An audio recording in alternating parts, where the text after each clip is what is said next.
There are many things to consider when you're choosing a new garden site or planning the planting in an established garden site.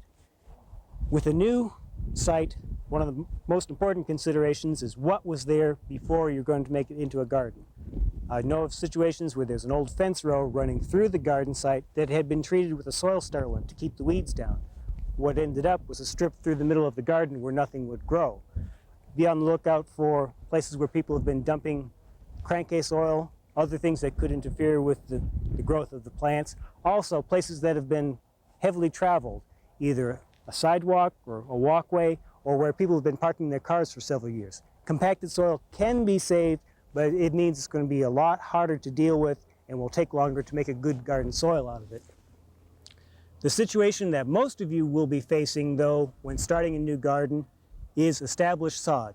Now, this is our Bermuda sod. What you see is the perennial ryegrass growing, but underneath there are Bermuda grass roots ready to start growing this spring. Probably one of the worst things you can do if you're going to start a garden would be to go into a situation like this, till it up this spring, and put it in a spring garden. You are going to be fighting Bermuda grass until you never want to see another blade of grass again. If you're just starting on a new site like this, your best steps are to wait until the Bermuda grass starts growing. That's going to be a lot later than you're going to want to wait. Hit it with Roundup herbicide to kill out the Bermuda grass, then till it up, put in a short cover crop like buckwheat or hay grazer, till that under.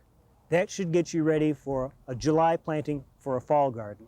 You're going to skip your spring garden, but you'll really be a whole lot further off for not having battled that Bermuda grass all summer. Now, when you're coming right into a section that's been in sod, you can have increased problems with white grubs and wireworms. So watch out for those insects as you're tilling it. If you have high populations, you may need to treat the soil. Another factor in choosing your site, you may not have much choice in your soil type, but sometimes different parts of the yard has better or worse sites. A sandy loam is your best soil. A heavier soil is fine. It just means that you're going to have to work harder at building up the organic matter, and you may have to go to some raised beds to improve the drainage. Now, there's some other factors to consider. Let's go talk about them. When you're picking the site to put the garden, watch for your trees. Two things to watch out for. One is the root competition. The roots of the trees extend to the drip line and beyond. So if you get your garden too much under the tree, you're going to have a constant battle with the tree roots to keep them out of the garden, keep them from competing with your plants. Now, the other thing to be considered about the roots is if you have a black walnut tree.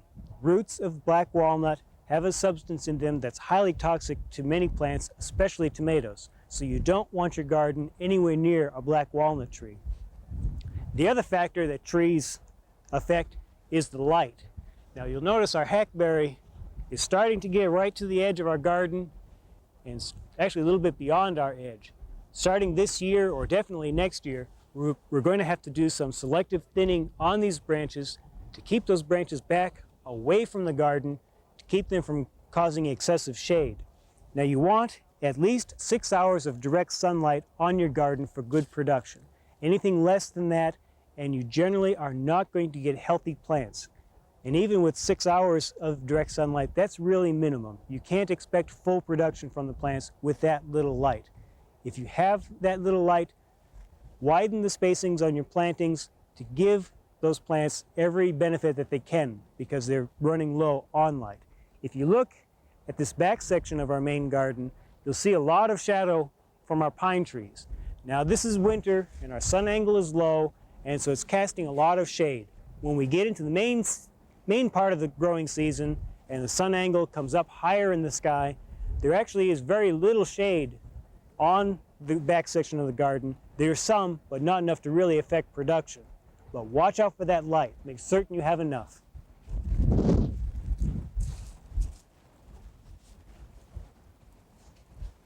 Make certain that your location is near a ready source of water. Just about any place in Oklahoma, you can count on needing irrigation during the growing season.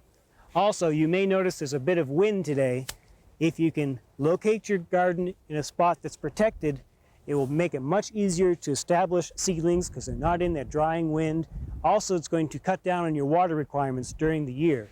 If you don't have a protected site, you can plant a windbreak, even a temporary windbreak such as sweet corn or other tall growing plant will work, or put up a windbreaking structure for small areas that will work fine. One gardening technique that's really often neglected is rotation within the garden. Now in our main garden here, we have 3 different sections, and we have it designed such that each one of the sections each year stays totally in cover crops. This is to build up the organic matter in our soil. With our large area, we can afford to keep a third of it out of production each year and concentrate on our 2. Crop rotation, that is not following one type of crop with the same type of crop, is very important in controlling root diseases such as verticillium, fusarium, and other root rots especially. It can also help decrease the buildup of insects that are particular to one specific crop. Now, I talk about vegetable groups. Your tomatoes, peppers, eggplants, Irish potatoes are all in the solanaceous group. Your vine crops, your cucurbits, those are your squash, melons, cucumbers, those are in a separate group. Those all count as one. You don't want to follow cucumbers by squash because it's following by the same type. Cole crops, your broccoli, cabbage, cauliflower, Brussels sprouts, those are all in the same group. You want to keep those at least 3 years apart.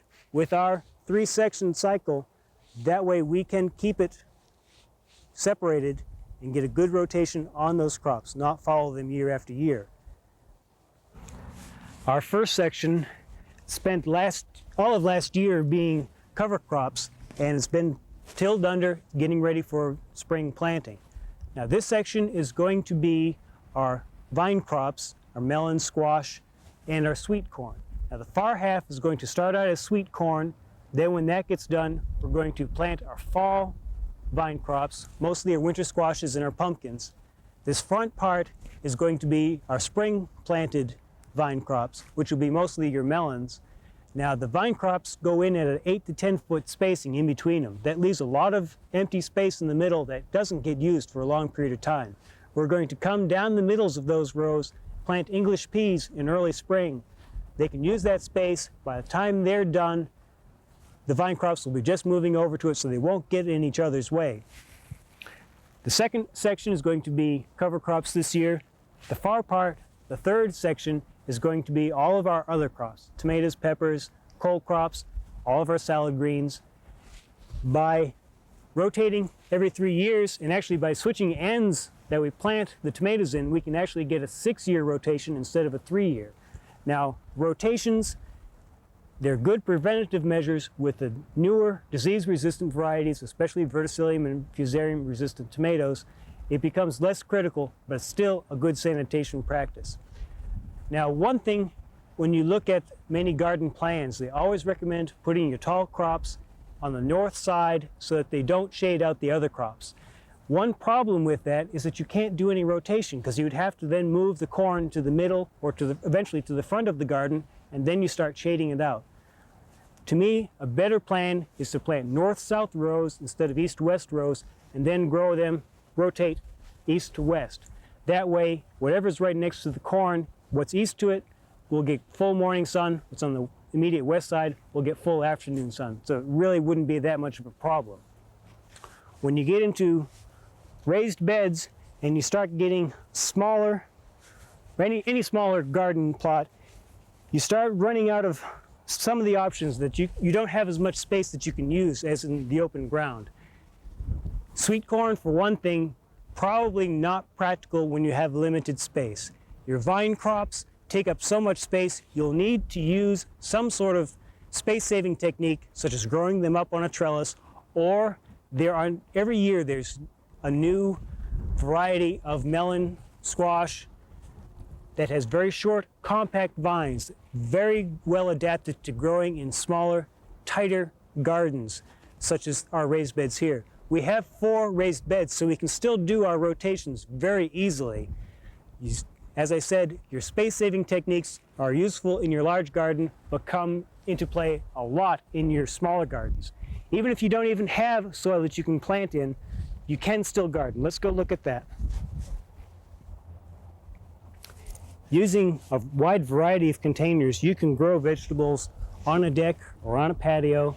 Just make certain that it has a large enough root capacity so you don't have to water it every time you turn around. Make certain it has drainage holes, and you'll probably be using some sort of soilless mix so you don't have to worry about soil-borne diseases. Your choices of plants to grow is much more limited. It would make no sense to grow one stalk of corn or one head of cabbage that you can buy very cheaply down at the supermarket. High-value crops or crops that have a very high premium on freshness, such as tomatoes, peppers, eggplants, parsley, and basil, some herbs make a good container plant. Those work very well. We hope you've enjoyed this classic from the Oklahoma Gardening Vault. Remember, even though these tips and techniques are timeless, there's always something new to learn in the world of gardening. By subscribing to both Oklahoma Gardening and OK Gardening Classics, you'll have access to a wealth of gardening knowledge, both classic and contemporary.